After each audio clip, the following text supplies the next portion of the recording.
A little movement is good, but... Oh, shit. I do not know how I'm going to follow that.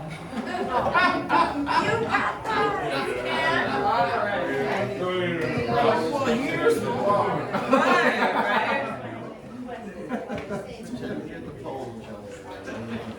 Right? Yeah. You got it. All right. You got Thanks. it. Now, so I want to say thank you to the White Lilac for having me, and thanks to Cody. Thanks to Dead Language Decoder. Thanks. Coders, yeah. Coders. Coders. The whole thing has been great. You don't understand. Yeah, I mostly been here at the White Lilac all night, and it's been great. I stepped over to Paddy's to see the Yates kids, and this is just like a kind of unrelated anecdote, but like... Yates kids suck.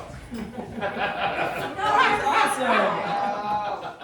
Mediocre at best. Yeah. I've seen better. But... No, a number of years ago, I broke my ankle in the pit at a show in Milwaukee. And the show was in Milwaukee, but it was a pissed officer set when I broke my ankle, so I think I'm officially Keno Core now. Yeah. Well, this was like 11 years ago. Oh, Yeah. That's long. Yeah. My ankle still hurts when it gets cold. So. All right. So I'm Jessie Lynn McMains. This first one is called Happenings. Parking lot. Cowboy with a hand on his bulging sweatpants moseyed up. Gas pump or happy to see me? I didn't ask. We posed for pictures near bins which read trash only, except in the photos it looked like it said rash on. The kid crawls around, pinching and barking. His new name, he says, is LC Scab, the lobster seal crab. Once, someone told me I was an old school punk. Later that same night, someone said I looked like Kate Hepburn. What can I say but really? I think I'll have the Velvet Underground song Heroin played at my funeral. Mostly just to freak everyone out. This one's called Girls and Girls Are One Tonight. At 19, I was a brilliant thief. A Rust Belt Robin Hood stealing trinkets from chain stores and giving them to girls I loved. Liberating the words of dead poets from big box bookshops and gifting them to myself, or leaving them for strangers to find. Capitalism is the enemy of poetry, my battle cry. And I hated to arrive at a lover's door empty-handed. When I got to her dorm on the shores of Lake Michigan that night, I came bearing a tube of pilfered lipstick, plum purple, and a 5-finger discount copy of Anne Sexton's love poems. Oh, thank you, doll, she said, and I wondered at her calling me doll when she was the cute one. A rockabilly confection with a cupid's bow mouth and a cotton candy cloud of red hair. A vintage print dress and silk stockings. I was sloppy, punk, dressed inappropriately in a January wind in cut-off shorts and ripped tights, and a sweater full of holes and safety pins. My hair mottled with spots of 4 different dyes and all matted, sticking up at strange angles, mangy like an alley cat. Still, she called me doll, slicked some grifted lipstick on with her pretty lips, and uncorked a bottle of cheap sweet wine. We sat on the floor in that room lit only by pink Xmas lights, passed the bottle, swapped swigs, and I read from the book of Sexton. Dark love songs like benedictions, blessings on our forbidden tryst. Both of us boyfriended, both of us the other woman. The words and the wine loosened our mouths, sent our hands roaming. Purple lipstick stains bloomed like bruises on necks, collarbones. I unbuttoned her dress. She unzipped my fly. We borrowed each other on the dorm room bed. She clamped her thighs so tight around my head I heard the roaring rush of my own blood. She gushed on my tongue, tasted the plums of wine, and later we lit cigarettes we weren't supposed to have inside. Cracked the window and hoped no one would ever know. Well, doll, she said, it was lovely, but my roommate will be home soon. And I took my book and my bag, looked at her one last time, glowing backlit by the strands of tiny twinkle lights. I stepped out into the wide mouth of the night, my blood still roaring in my ears, the winter-tossed lake roaring somewhere off to my right. I couldn't see it in the cold dark, but I never forgot it was there. Thank you. Union Pacific Labyrinth Line. An unambiguous route to the center and back, so it's not the same as being map lost. I can pinpoint my place, tie a red string from one pushpin to the other, but then it's back to the start again. Not a maze, but a broken record. Evokes metaphor, sacred geometry, spiritual pilgrimage. I could take a ride and just sit watching the cabs depart and arrive, waiting in line for the night in those October corridors of wind and ghosts. Sacred geometry of railroad station bars and tattooed strangers crying to their old style about the one that got away. The torturous anatomical structure, vena cava, is labyrinthine worlds, more like the inner ear that listens to its own blood's mourning folklore. As a tiny devil, a minotaur in miniature, some horned fucker who's not map lost but can't get out, knows that he will devour you so he's not alone. In the labyrinth of labyrinths, I thought of faces reflected in vacant storefronts and fingering words into the dirt. Diablo. I thought of the railroad apartment full of candles, brief flash of starlight as I howled by, going home. Or home. Many come in times of grief and sorrow.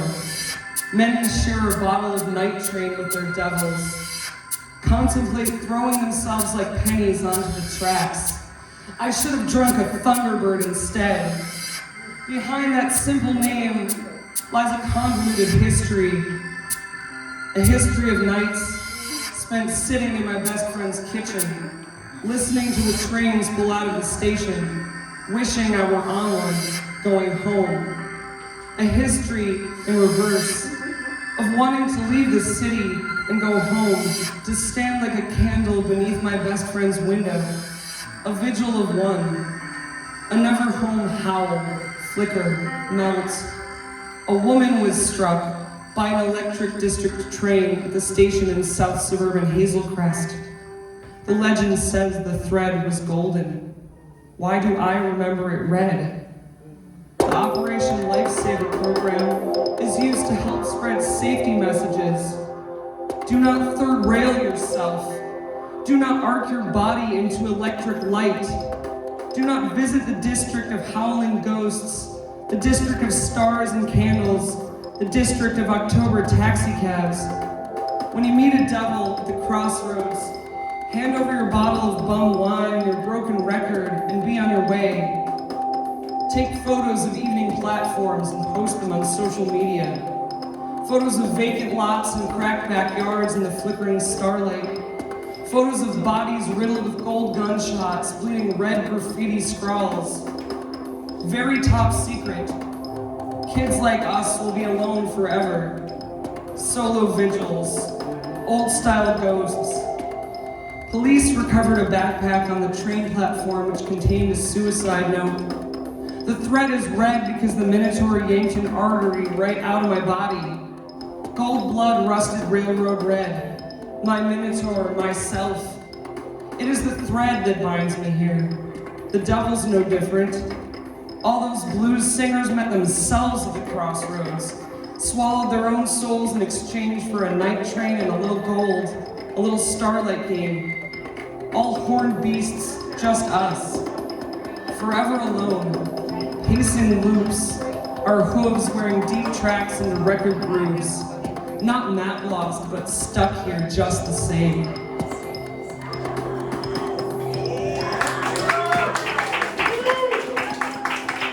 Thank you. Where I'm coming from. Right here. Enter the photograph, the grain, the image on black and white film, snapped on a point-and-shoot camera.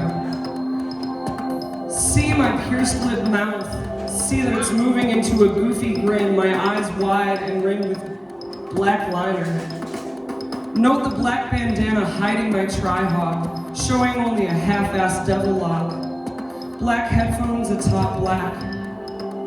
Hoodie plastered in patches, camouflage pants cut off. Enter the world of the college radio station.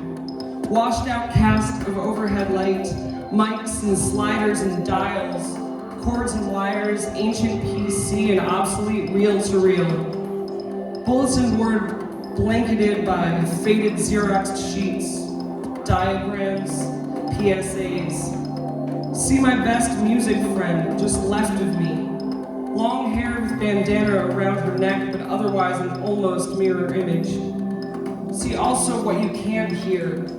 New tattoo pulsing, hot and itchy, with 2 days healing on my left arm. This public service announcement, know your bayoneted battlefield ghosts, Potomac glittering through the dark, smoke on the C&O Canal, the keeper spirits of the locks, radio, live transmission, chords of the 7-inch record I bought just a few days before in Baltimore, angular stop-start of guitars, gruff voiced punk luminary.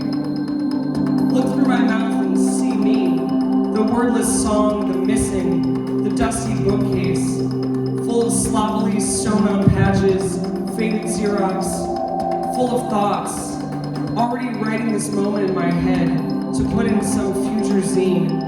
See my mouth, see that it's moving. Think you already know where I'm coming from? Right here!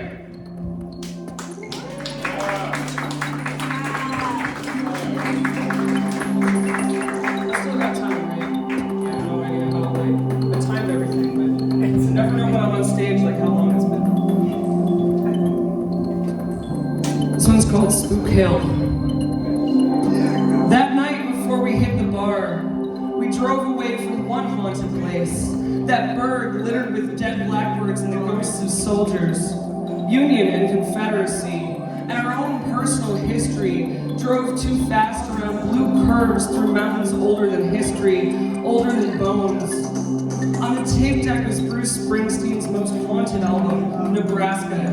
Blue guitar, harmonica, his voice that cut through us like a rusted knife, like the wind whistling through the car windows, tangling our hair with ghost hands.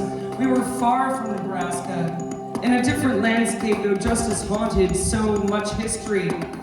How could anywhere with so much history not be haunted? How could anywhere not be haunted? We drove through the mountains, across the state line, into Maryland, through a town made famous by a film's fake witch.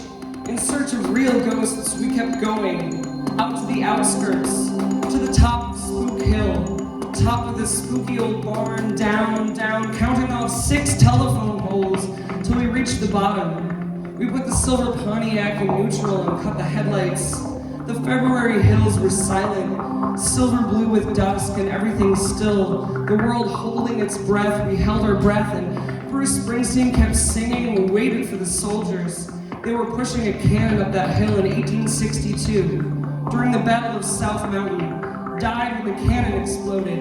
Sisyphean soldiers were trying to push cars up that hill, or anything that could be a cannon. Poor ghosts doomed to go back and back to the task that killed them. Everything dies, is doomed to, and soon we would go back to the bar and the things which would kill us.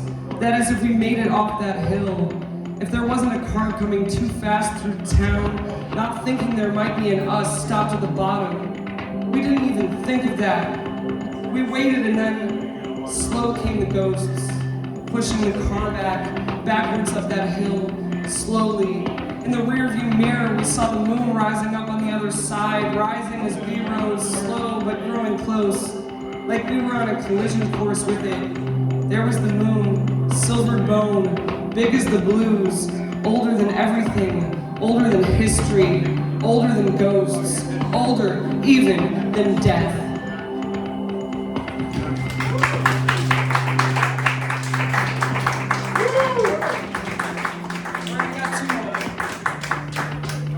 This one's called How to Feel Alive in Your 40s Without Being Self-Destructive. Chain smoke. No, don't do that. Don't pour yourself a drink and put on a Leonard Cohen record. Don't pour yourself a drink at all. Put on your cowboy boots and take a selfie. Post it on social media, then log off. Don't doom scroll. Don't think about your high cholesterol or the rising tides of fascism. Call a politician, sign a petition, attend a protest. Dye your hair. It won't help. Do it anyway. Listen to ambient country and paint a picture. Something that's just streaks of random color across the page. Call an old lover and ask them to come over. No, don't do that. But imagine if you could. Don't take off your wedding ring and try to recall what you were like before all this. Feel the wind pick up, knocking over trash cans and traffic cones, turning the trees to dancing girls, how the heat has finally broken. Go for a walk. Don't think about old lovers or past lives.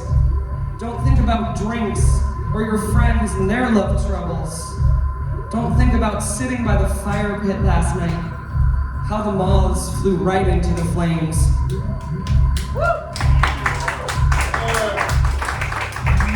This is my last one. It's called Pledge of Allegiance, Twisted Speech, with a line from Frank Stanford. I pledge allegiance to the fags, the poor, and all the richness of the other rotten fruits of the united, divided states we're living in. I pledge allegiance to the fruit fall from the mulberry bush, the shit smell of its death throes, the purpled shit of the fruit-gorged finches, robins, sparrows. I pledge allegiance to the banjo twinkle, twinkle, twang of the good old days and the sadness, I mean the utter blued sorrow of the ice cream truck's warped drag. Warped rag, oh, entertainer. That's entertainment. Pop goes the soda in Michigan. Pop goes someone with another, some motherfucker with a gun. The assault, the weapon, and the rocket's red glare. Who? Asked the morning doves. He killed Nancy. I killed Bambi. We all just keep shooting the deer. Dear girls, it is summer, so we drink vodka. We suck gunpowder. I am the one who drinks star water from the mouth of a rusty hose. I am the one who drinks ghost water. Dip my ladle in the carcinogenic bog. My armpits now overgrown with grapevines. My womb now a salted minefield of dandelions. I drink the bitter milk of, I stuff my throat with parsley. I am abortifacient and the moon is the bitten fingernails of my anxiety. The air conditioner, the hum of my fear is the blues on a rusted harmonica, is a red, white, and busted guitar. I've already birthed your precious blue-eyed babies, but you can't have them now, America. I give you white butterflies and the mustard greens, angelic entities with delicate wings. I give you this gumbo of tears shed while waiting in line at a fucking Walgreens, gumbo of my salted body water and tufts of dead grass. I give you my twisted speech, my unbelief. I pledge allegiance to nothing but the alarm of crows slicing darkly through the afternoon, the sharp tangle of rain's pavement sizzle, the thunder overtaking the fireworks, the rustle of rabbits in night bushes, the rabbit's throat in the mouth of a hound dog, the last lightning in the rabbit's eyes as it dies, and yes, the sorrow. I am the one left with the warp of my dead uncle's records, the smell of smoke still on them. I am the one who salted the watermelon. I divine the future in the pink slop of its guts. I paint runes on my abdomen with the luciferin from the fireflies. I glow like the tip of the last cigarette smoked in the barroom in the Hotel of the Dead. And if ever I'm muck-mired, sucking the bitter milk from the rotten-fruited plain of American nostalgia, I am the one with the cure. The cure is remembering the rich are the only ones that had any good old days.